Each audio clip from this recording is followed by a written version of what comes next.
একদিন, 2 দিন, 3 দিন চলে গেল, উসমানের কোনো খবর নাই, আসেও না, কোনো খবরও নাই।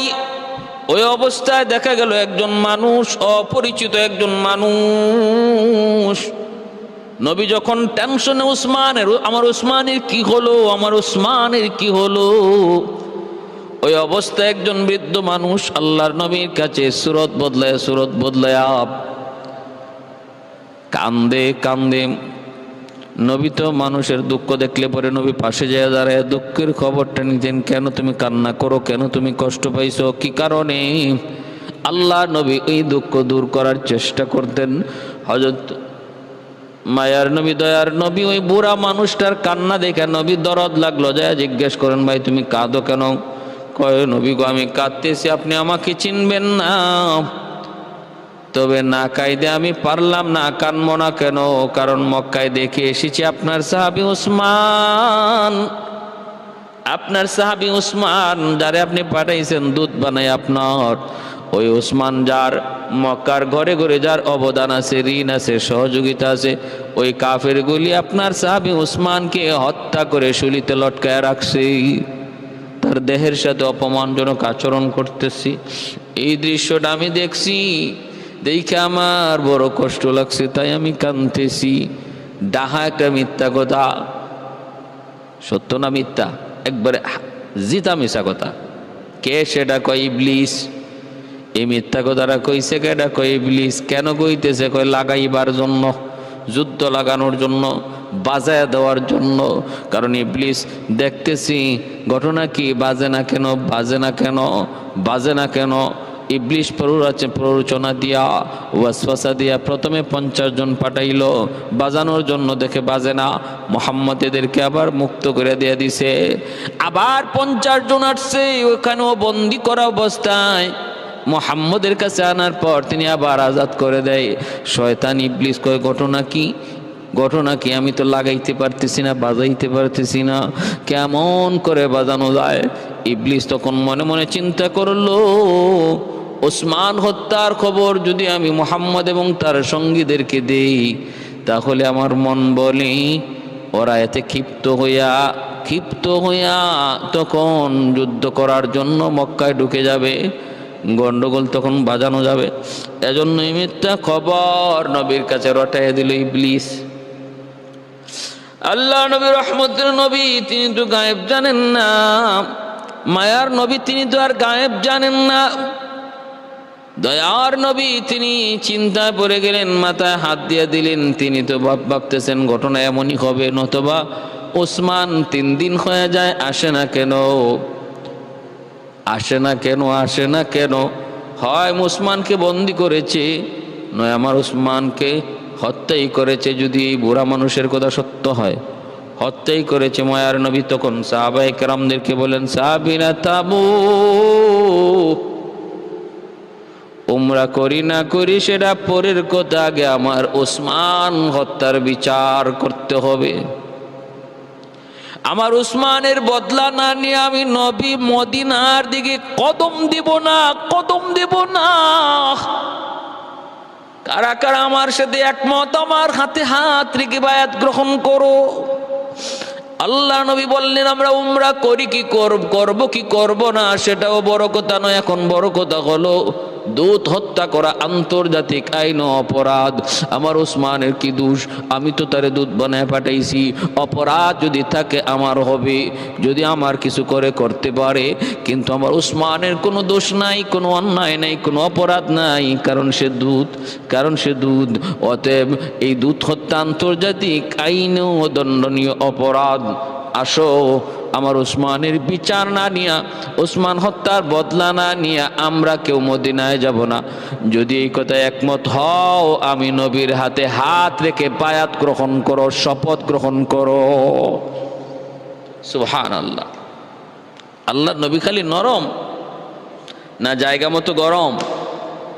ইসলাম নিজেকে জায়গা মতো নরম হতেও বলে, জায়গা মতো গরম হতেও বলে।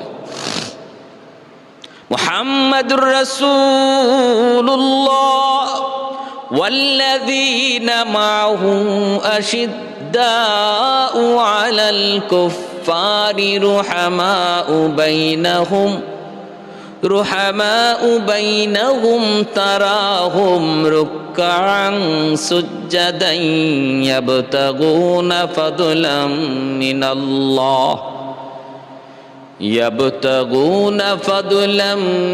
الله ورضوانا سيماهم في وجوههم من أثر السجود ذلك مثلهم في التوراة ومثلهم في الإنجيل আল্লাহ নিজে বলেন আমার নবী এবং নবীর হাতে গড়া সাহাবায়ে কেরামের আদর্শ হলো, আখলাক হলো, ওরা নরমের জায়গায় বেশি নরম, গরমের জায়গায় বেশি গরম। আল্লাহ নবী গরম হয়ে গেলেন, সাহাবায়ে কেরামদেরকে বলেন আমার হাতে হাত রেখে বায়াত নাও। নবী যখন বায়াত নেওয়া শুরু করলেন, এই খবরও চলে গেল মক্কায়।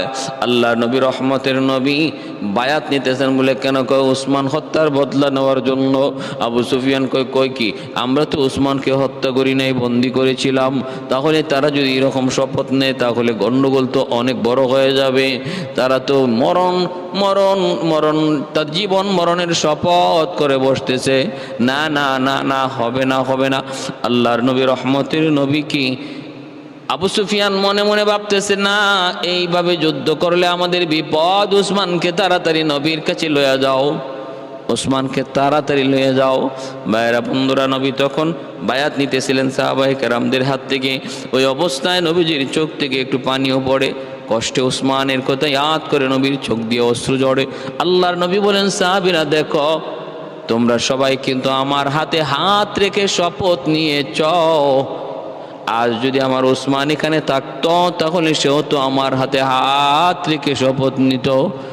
অতএব তোমরা দেখো, আমি নবীর একটা হাত আমার উসমানের হাত, আমার বাম হাতটা আমার উসমানের হাত, আর ডান হাতটা হলো আমি নবীর হাত। এই যে আমার হাতটা আমি আমার হাতের উপরে রাখলাম, আমি নবীর হাত ডান হাত, আর বাম হাত উসমানের হাত। আমি উসমানের হাতের উপরে হাত রাইখা শপথ নিলাম, আমার ওসমানও আমার হাতের উপরে শপথ নিল। এই যে আমি নবী ডান হাতটা নিচে রাখলাম, ওসমানও তার হাতটা আমার হাতের মধ্যে রাখলো, শপথ নিল। আমার এক হাত আমার হাত, আর এক হাত হলো আমার ওসমানের হাত। সুবহানাল্লাহ। এইভাবে মায়ার নবী শপথ নিছেন। কে সেই? কয় উসমান গনি রাদিয়াল্লাহু তাআলা আনহু। এত বড় মাকাম, এত বড় মর্যাদা, এত বড় শান, যার নবী তার নিজের একটা হাতকে উসমানের হাত বলেছেন। আল্লাহ जान से और माल से इमदाद किया जो, जान से और माल से इमदाद किया जो, हजरत ज़िन्नूरैन है यो शान सहाबा, हजरत ज़िन्नूरैन है यो शान सहाबा। ऐलान कर काबा में किया जिसने इबादत, फारूक लक़ब नाम उमर शान सहाबा, फारूक लक़ब नाम उमर शान सहाबा। मुआविया तेरा नाम से इस्लाम रखेगा, दुनिया की सियासत में तेरा नाम रहेगा, दुनिया की सियासत में तेरा नाम रहेगा। আল্লাহু আকবার। মুআজ্জাজ হাজিরিন, এবার আবু সুফিয়ান তাড়াতাড়ি করে হযরত ওসমান গনিকে মায়ার নবীর সামনে হাজির করলো হুদাইবিয়ায়। হাজির করে বলতেছে, কে বলছে আমরা ওসমানকে হত্যা করছি, নেন আপনার ওসমানকে নিয়ে যান। আল্লাহ নবী অবাক হয়ে গেলেন। নবী তখন বুঝলেন, হ্যাঁ তাহলে আগের খবর ছিল মিথ্যা খবর, বাজায় দেওয়ার জন্য এরকম ইবলিসের কারসাজি। আমাদের সমাজে এমন কিছু মানুষ আসেনি না নাই, যারা সমাজের দ্বন্দ্ব মিটাইতে চায় না, বরং সমাজের দ্বন্দ্ব আরো বাড়াইতে চায়। যারা ভেজাল মীমাংসা চায় না, মুখে কয় মীমাংসা কিন্তু ভিতরে চায় ভেজাল বাড়ুক। আমার নেতাগিরি চলবে, আমার বাহাদুরি চলবে, আমার মূল্য বাড়বে, আমার এও টানবে হেও টানবে, এই চিন্তা করে যে মানুষগুলা সমাজের বেজাল কমাইতে চায় না, বরং বাড়ায়া রাখতে চায়, জীবিত রাখতে চায়। মনে রাখবাই, এরা শয়তানের প্রতিনিধি, শয়তানের খলিফা। শয়তান তার দায়িত্বটা ওদের কাজে বুঝাইয়া দিছে। শয়তান তার নিজের দায়িত্বটাই ওদের কাঁধে বুঝাইয়া দিয়া শয়তান এখন অন্য কাজে মশগুল আছে, আর এই কাজটা ওদেরকেই বুঝাইয়া দিছে। আল্লাহ তুমি হেফাজত করো, আল্লাহ হেফাজত করো, সহি বুঝ দান করো, আমিন। ভাইয়ের আমার, আল্লাহ নবী হযরত ওসমান গনিকে পেয়ে গেছেন। এবার নবী বলতেছেন, তোমরা যাইতে দিবা না আমাদেরকে মক্কায় তওয়াফ করতে? বলে না, আমরা আপনার সাথে একটা সন্ধি করতে এসেছি। নবী বলেন, কি সন্ধি? সন্ধিটা হলো আপনি এবছর চলে যাবেন, এই বছর আপনাকে আমরা বাইতুল্লাহ তওয়াফ করতে দেব না, খানায় কাবা তওয়াফ করতে দেব না। আল্লাহ নবী রহমতের নবী বলেন, ঠিক আছে, সন্ধির শর্তগুলা তোমরা বলো আর কাগজ কলম লও। মায়ের নবী কাগজ কলম লইয়া সন্ধিগুলা লিখতে বললেন। নবী প্রথমে বলতেছেন, আগে লিখো সন্ধি কত বছরের জন্য? কয় 10 বছর। 10 বছরের জন্য এই সন্ধি। 10 বছরের ভিতরে আমরা কেউ কারো উপরে হামলা করব না, কেউ কারো উপরে কোনো জুলুম করব না, যুদ্ধ বিগ্রহ করব না। মক্কার সাথে মদিনার সম্পর্ক হবে ভালো, একে অপরে যাতায়াত থাকবে, কেউ কাউকে কোথাও পাইলেও কেউ কারো জন্য দুশমন হব না। 10 বছরের জন্য আমাদের যুদ্ধ বিরতি, 10 বছরের জন্য আমাদের একে অপরের নিরাপত্তা। আল্লাহ নবী বলেন, ঠিক আছে, আমি মানলাম। এরপরে শর্ত কি? কয় 1 নম্বর শর্ত হলো, এই বছর আপনাকে ফিরত যাইতে হবে মদিনায়। এই বছর মদিনায় ফিরত যাইতে হবে, আপনি তওয়াফ করতে পারবেন না। আগামী বছর আসবেন তওয়াফ করার জন্য, 3 দিনের বেশি থাকতে পারবেন না। বাকি কোনো অস্ত্র শস্ত্র কিছুই আনা যাবে না। এ ভাই, আরো শর্ত কি? আর শর্ত হলো, মক্কা থেকে কেউ যদি মদিনায় যায়, আপনি তারে রাখতে পারবেন না, ফিরায় দিবেন। আমাদের কেউ যদি আপনার কাছে আশ্রয় নেয়, আপনি তাকে জায়গা দিবেন না, ফিরাই দিবেন। কিন্তু আপনার কেউ যদি আমাদের কাছে আশ্রয় নেয়, আমরা তাকে ফিরাই দেব না, আমরা তারে নিজের কাছে রেখে দেব। আল্লাহ নবী এটাও মানলেন। যখন এই প্রস্তাবগুলো নবী মানতেছেন, সাহাবায়ে কেরাম অবাক হয়ে গেলেন। হযরত ওমর ফারুক রাদিয়াল্লাহু তাআলা আনহু আল্লাহ নবীকে জিজ্ঞেস করে বসলেন, নবী গো, এগুলা কি করতেছেন, কি মানতেছেন? সবগুলি প্রস্তাব ওদের পক্ষে। কেন আমরা এত দুর্বল? কেন আমরা এদের কথাগুলি, শর্তগুলি মেনে নিব? ওগো নবীজি, আপনি কি সত্য নবী নন? আপনি কি আল্লাহর পক্ষ থেকে সত্য নবী নন? তাহলে এই কথাগুলা মানেন কেন? আল্লাহর নবী তখন বলেন, ওমর চুপ হও, ওমর শান্ত হও, মনে রাখো আমি নবী নিজের থেকে কিছুই বলি না। মা ইয়ানতিকু আনিল হাওয়া ইন হুয়া ইল্লা ওয়াহয়ুন ইউহা। নিজের থেকে আমি কিছুই বলি না, আমার আল্লাহ যা বলেন আমি তাই বলি। অতএব ওমর এমন কথা বইল না, আমি নিজের থেকে কিছু বলি নাই। ভাইরা বন্ধুরা, ওসমান গনি রাদিয়াল্লাহু তাআলা তো আসলেন, হযরত ওমর এমন কথাও বললেন। হযরত ওমর চুপ হয়ে গেলেন। সন্ধি লেখা হলো। ভাইরা বন্ধুরা, এইবার মাত্র মায়ার নবী স্বাক্ষর দিবেন। ওই অবস্থায় দেখা গেল মক্কা থেকে একজন মজলুম, নির্যাতিত একজন সাহাবী, হযরত আবু জুন্দুল রাদিয়াল্লাহু তাআলা আনহু, তিনি আইসা হাজির। পায়ের মধ্যে লোহার বেড়ি, হাতের মধ্যে হাত করা, সারা শরীর থেকে আঘাতের চিহ্ন, রক্ত জোরে, সারা শরীর আঘাতে ক্ষত বিক্ষত। তিনি আসলেন, অথচ ওই অবস্থায় আল্লাহর নবীর সাথে কাফেরদের পক্ষে যারা চুক্তি করেছেন, এই কাফেরদের পক্ষে যে লিডার ছিল তার নাম ছিল সুহাইল। এই সুহাইলের সন্তানই হলেন হযরত আবু জুন্দুল রাদিয়াল্লাহু তাআলা আনহু। হযরত আবু জুন্দুব রাদিয়াল্লাহু তাআলা আনহু তিনি সুহাইলেরই সন্তান। সুহাইল আল্লাহর নবীর বিরুদ্ধে কাফেরদের পক্ষে লিডারি করে, আর তার সন্তান হযরত আবু জন্দুব রাদিয়াল্লাহু তাআলা আনহু তিনি মুসলমান হইয়া বাবার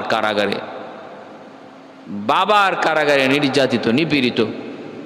আল্লাহ নবী হুদাইবিয়ার আসছেন, এই খবরটা পাইয়া কোনোভাবে নিজেরে তিনি দুশ্মনের চোখ ফাঁকি দিয়া এই হাত করা পায়ে বেরি অবস্থায় হুদাইবিয়া হাজির হয়ে গেছেন একটু বাঁচার জন্য, নিজের জান বাঁচানোর জন্য।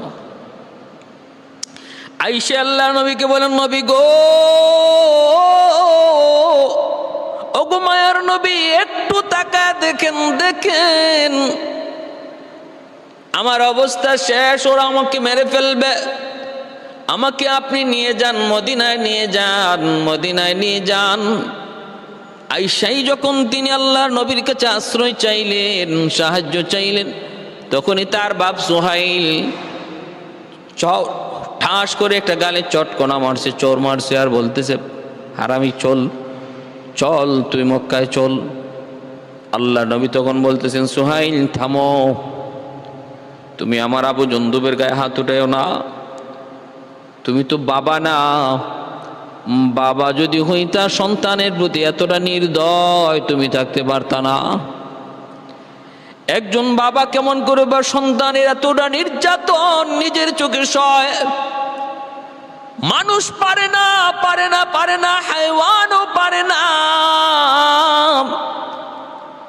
এই জিনিসটা পারে যে হায়ওয়ানের চেয়েও বেশি নিকৃষ্ট, বালহুম আদল। একটা হায়ওয়ানও তার সন্তানের জন্য নিজের জীবন দিতে চায়, কিন্তু মানুষ হয়ে তুমি তোমার সন্তানটার উপরে এত নির্যাতন করো। আল্লাহ নবী তখন বলতেছেন, সুহাইল, আমি আমার আবু জন্দুবকে তোমার কাছে ভিক্ষা চাই। সে বলতেছেন, না, আবু জন্দুবকে দেয়া যাবে না, কারণ এই যে শর্ত আছে। বলে কি? আমাদের কোনো লোক যদি আপনার কাছে যায় আপনি ফেরত দিয়ে দিবেন। আল্লাহ নবী বললেন, সন্ধি তো হয়েছে, ঠিক আছে, আমি মানলাম, কিন্তু এখনো আমি নবী স্বাক্ষর করি নাই। চুক্তি হয়েছে, সন্ধি হয়েছে, কিন্তু এখনো সম্পাদন হয় নাই, চূড়ান্ত হয় নাই। অতএব আবু জন্দুবকে আমি তোমার কাছে ভিক্ষা চাই। কিন্তু এরপরও সুহাইল রাজি হয় না, কয়, না, ওরা যদি ফেরত না দেন তাহলে আমরা সন্ধি করবো না, সন্ধি বাতিল করে দিব।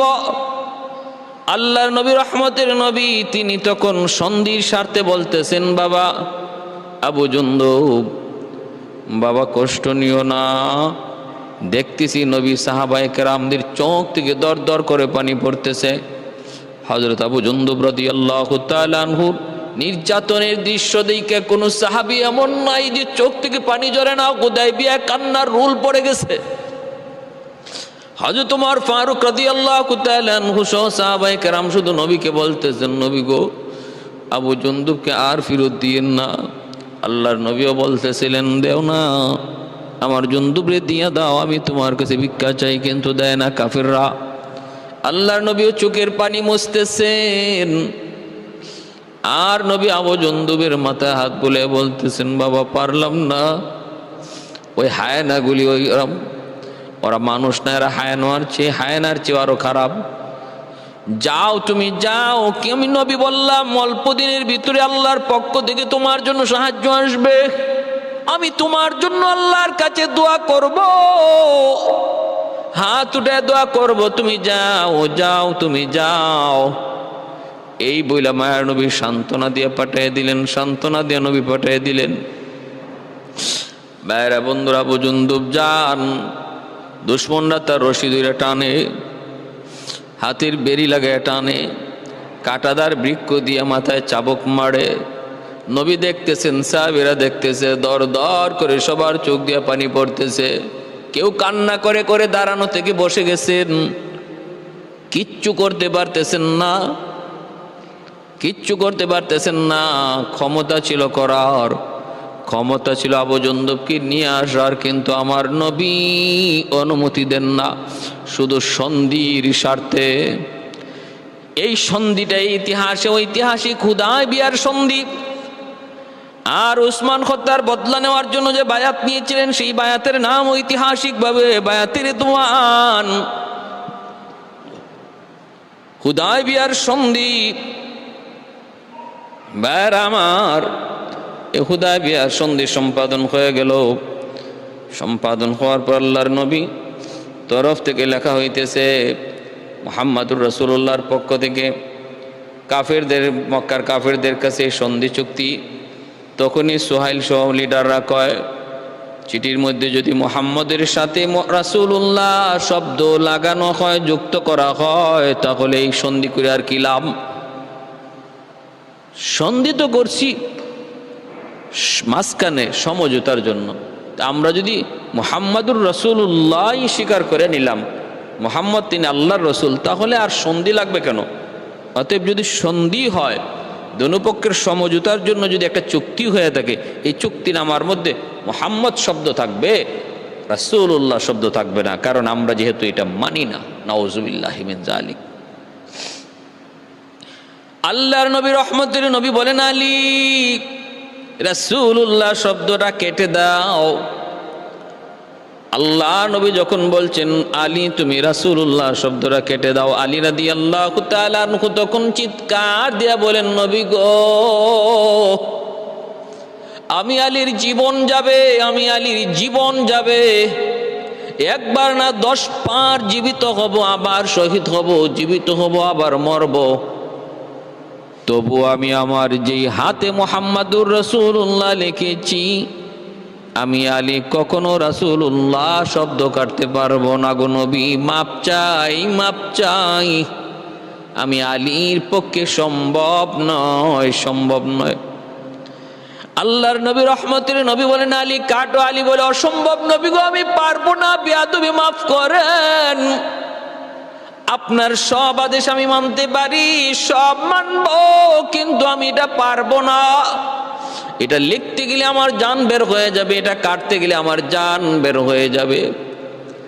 আল্লাহর নবী রহমতের নবী তখনও সন্ধির স্বার্থে নিজে কাগজ কলম নিলেন, নিয়ে তিনি নিজের নামের পরে অংশ রাসূলুল্লাহ শব্দ কাইটে মুহাম্মদ ইবনে আব্দুল্লাহ নবী লিখে দিলেন। ভাইরা বন্ধুরা, নিজের হাতে নবী জায়গাটা কেটে দিলেন। সাহাবায়ে কেরাম প্রত্যেকের গুসায় আর কষ্টে যেন তাদের ঠোঁট কাঁপতেছে, চোখ লাল হয়ে গেছে। হযরত ওমর বারবার কিরিমিরি খাইতেছেন। হযরত ওমর ফারুক রাদিয়াল্লাহু তাআলা আনহু বলেন, আমি ওমরের জীবনের ঈমান চলে যাওয়ার খতরা ছিল হুদায়বিয়ার সন্ধি। হযরত ওমর বলেন, আমার জীবনের ভয়াবহ একটা টাইম, অত্যন্ত খতরনাক একটা সময়, ঈমান চলে যাওয়ার একটা সম্ভাবনা ছিল, আশঙ্কা জন্ম নিছিল আমার হুদায়বিয়ার মাঠে, হুদায়বিয়ার প্রান্তরে। আল্লাহ আমাকে কুদরতি হাতে হেফাজত করছে, আমি বুঝি নাই। আমি এতটা এতটা এতটা এতটা পেরেশান হয়ে গেছিলাম। আল্লাহ যে বলছেন, ওগো নবী, এই সন্ধি সেটা আপনার এবং আপনার উম্মত এবং আপনার সাহাবীদের জন্য আমি আল্লাহ এটাকে সুস্পষ্ট বিজয় হিসাবে ঘোষণা দিলাম। ইন্না ফাতাহনা লাকা ফাতহাম মুবিনা, সুস্পষ্ট বিজয়। আল্লাহ বলেছেন সুস্পষ্ট বিজয়, কিন্তু আমি উমর তো বুঝি না এটা কেমনে বিজয়। সবগুলি শর্ত ওদের পক্ষে। এমনকি আবু জুন্দুব আসলো চোখের সামনে, বাজ পাখি যেভাবে একটা মুরগির বাচ্চারে ছো মেরে নিয়ে যায়, টেনে ছিঁড়ে তারে খেয়ে ফেলে, আমাদের চোখের সামনে আবু জুন্দুবকে ওরা ওইভাবে নিয়ে যাচ্ছে। আবু জুন্দুব কলিজা ফাটা চিৎকার দিয়া কান্না করে আর বলতেছে, নবী গো, আমাকে আপনি ওদের হাতে দিয়েন না। যদি আপনি ওদের হাতে আমাকে দেন, আর আমাকে জিন্দা পাবেন না, ওরা আমাকে হত্যা করে ফেলবে। ওগো নবী, আমার বাবা এটা বাবা নয়, আমার বাপ উনি বাপ নয়, ইনি হিংস্র, অত্যধিক হিংস্র। আল্লাহ নবী চোখের পানি মুছেন আর আল্লাহর কাছে দোয়া করেন, মালিক বন্ধুদের জন্য সাহায্য পাঠাও। यही है तमन्ना, यही आरज़ू है, यही तो सुना है को जी चाहता है, यही है तमन्ना, यही आरज़ू है, यही तो सुना है को जी चाहता है। मदीना में जाओ पलट कर न आओ, वही घर बनाने को जी चाहता है। सलातो सलामी रसूले मुआज़्ज़म, सलामुन अलैका या नबियुल मुकर्रम। सलातु सलामी रसूले मुआज़्ज़म, सलामुन अलैका या नबियुल मुकर्रम।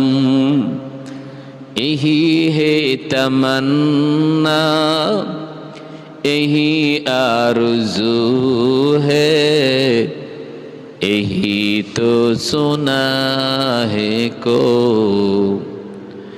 जी चाहता है। भाইরা আমার, আল্লাহ নবী রহমতের নবী, দয়ার নবী, সন্ধি সম্পন্ন হওয়ার পর মায়ার নবী সাহাবায়ে কেরামদেরকে নিয়ে ফিরত চলে আসতেছেন। আল্লাহ নবী বলতেছেন, সাহাবীরা মাথা মুন্ডায় ফেলো। কিন্তু কোনো সাহাবী মাথা মুন্ডাইতে পারেন না, তাদের কোরবানির জন্তু জবাই করেন না। কি অবস্থা হয়েছিল সাহাবায়ে কেরামের ভিতরে, কি কষ্ট, তারা এই সন্ধিটা মেনে নিতে পারতেছিলেন না। মায়ার নবী, যেই নবীর কথা তারা আদেশ করতে দেরি, নবীর কথা মানতে দেরি হয় না। ওই দিন নবী বলেন, তোমরা মাথা মুন্ডাও, তোমরা ইহরাম খোলো। কিন্তু সাহাবীরা যেন কথা শুনেনি না। হযরত উম্মে সালামা রাদিয়াল্লাহু তাআলা আনহা, আম্মা জান উম্মে সালামা রাদিয়াল্লাহু তাআলা আনহা, তিনি তখন বলতেছেন, নবী গো, আপনি আগে মাথা মুন্ডান, আপনি আগে ইহরাম খুলেন, তাহলে হয়তো সাহাবীর আপনার দেখা দেখি ইহরাম খুলবে। তাই হয়েছে, আল্লাহ নবী ইহরাম খুলছেন, সাহাবায়ে কেরাম ইহরাম খুলছেন। যাইতেছেন এর ভিতরে সূরা ফাতিহার আয়াত নাজিল হয়েছে। আল্লাহ বলেছেন সুস্পষ্ট বিজয়। আজকে হুদায়বিয়ার সন্ধি নবী গো, আপনার সাহাবীদের জন্য সুস্পষ্ট বিজয়। ইন্না ফাতাহনা লাকা ফাতহাম মুবিনা। মায়ার নবী, দয়ার নবী, তিনি হুদায়বিয়ার সন্ধি হওয়ার পর মদিনায় চলে আসলেন। এরপরে নবীজি নির্দ্বিধায় ইসলামের দাওয়াত দেওয়া শুরু করলেন। কারণ 10 বছরের জন্য চুক্তি, কেউ কারো উপরে হামলা করবে না, কেউ কারো দুশমন হবে না। নির্দ্বিধায় আল্লাহর নবী সম্পূর্ণভাবে চিন্তাহীন, আশঙ্কা মুক্ত, স্বাধীনভাবে নবী বিভিন্ন দেশে কালেমার দাওয়াত দিতেছেন। বিভিন্ন জায়গায় কালেমার দাওয়াত নিয়ে দূত পাঠাইতেছেন। ভাইরা বন্ধুরা, এইভাবেই চলছে। এর ভিতরে একজন সাহাবী আবু বসীর রাদিয়াল্লাহু তাআলা আনহু, তিনিও মক্কায় এরকমভাবে নির্যাতিত ছিলেন। ভাইরা অনেকেই যারা মক্কা থেকে হিজরত করার নিয়ত করেছেন, কিন্তু হিজরত করতে পারেন নাই, কাফিরদের হাতে আটকা পড়েছেন। ওদেরকে মক্কার কারাগারে রেখে নির্যাতন করা হতো। সেই কারাগারে বন্দী ছিলেন আবু বসীর রাদিয়াল্লাহু তাআলা আনহু।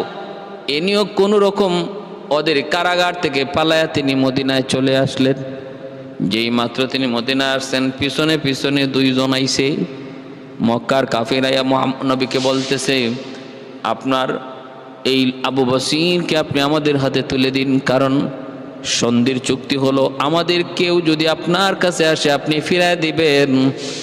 এই সন্ধির শর্ত মোতাবেক আবু বসিরকে আপনি আমাদের কাছে ফিরায় দেন। আল্লাহ নবী রহমতের নবী বলেন, আবু বসির, মুসলমান কখনো ওয়াদা খেলাফি করে না, মুসলমান কখনো ওয়াদা দিয়ে ওয়াদা ভঙ্গ করে না, এটা মুসলমানের আখলাক না রে আবু বসির। সন্ধি হয়েছে, চুক্তি হয়েছে, অতএব যাও, যাও তুমি ওদের কাছে ফিরে যাও, ফিরে যাও, আল্লাহ তোমাকে সাহায্য করবে। সন্ধির ইজ্জত, চুক্তির ইজ্জত আর সম্মান বজায় রাখতে হবে। যাও তুমি মক্কায় চলে যাও ওদের সাথে।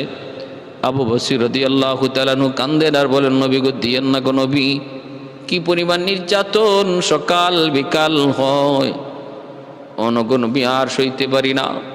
আল্লাহ নবী বলেন, আবু বসির ধৈর্য ধরো। মদিনার সাহাবীরাও তারাও কান্না করতেছেন নিরুপায়। আল্লাহ নবী আবু বসিরকে দিয়ে দিলেন এই দুইজনের সাথে। আবু বসির রাদিয়াল্লাহু তাআলা আনহু এই দুইজনের সাথে মক্কায় ফিরত চলে আসতেছেন। রাস্তায় তিনি দুজনের সাথে বন্ধুত্ব স্থাপন করে নিলেন। দুজনের সাথে গল্প করে করে, কথা করে করে আপন হয়ে গেলেন। একজনরে বলতেছেন, মিয়া তোমার তলোয়ারটা তো অনেক সুন্দর। হ্যাঁ বলতেছে, শুধু সুন্দর না, ধারও সুন্দর। আমার তলোয়ারের ধারটাও সেরকম, আর সুন্দর হবে না কেন? কোত্থেকে বানাইছি, কোত্থেকে লইছি জানোনি? তিনিও তারে আস্তে আস্তে পাম দেন, বাতাস দেন। কারণ যেই ফুটবল বাতাস দিলে পরে বাতাস নেয়, এই ফুটবল খেলতে মজা। আর যেই বল বাতাস দিলে বাতাস নেয় না, এই বলে কেউ লাথিও দেয় না। যদি আপনি কাউরে নিয়ে খেলতে চান তাহলে আগে তারে বাতাস দিবেন, পাম দিবেন, পাম। ওই পাম দিলে যদি পাম লয় তাহলে বুঝবেন খেলতে মজা, তারে নিয়ে খেলা যাবে, ঠিক না? আমাদের সমাজেও দেখবেন কিছু মানুষ আছে, নির্বাচনের আগে আপনারা এসে পাম দিবে, খালি পাম বলবে, ভাই যেদিকে যাই এদিকে শুধু খালি তোমার নাম, তোমার নাম। এবছর তো তুমি মেম্বারি দাঁড়াইলেই পাস। যে আওয়াজ মানুষের মুখে, এটা হইল তারে গর্তে, তারে কবরে নেওয়ার চিন্তা। তারে নিয়ে খেলতে চায় যারা, তার ক্ষতি করতে চায়, যে সে এইরকমভাবে তারে পাম দিয়া কোনো রকম দাঁড় করাইয়া সব কিছু শেষ করায়, নিঃস্ব করায়। অতএব যে মানুষটাই আপনারে পাম দিবে, বাতাস দিবে, আপনি তার ব্যাপারে সতর্ক থাকবেন, মনে রাখবেন সেই আপনাকে নিয়ে খেলবে।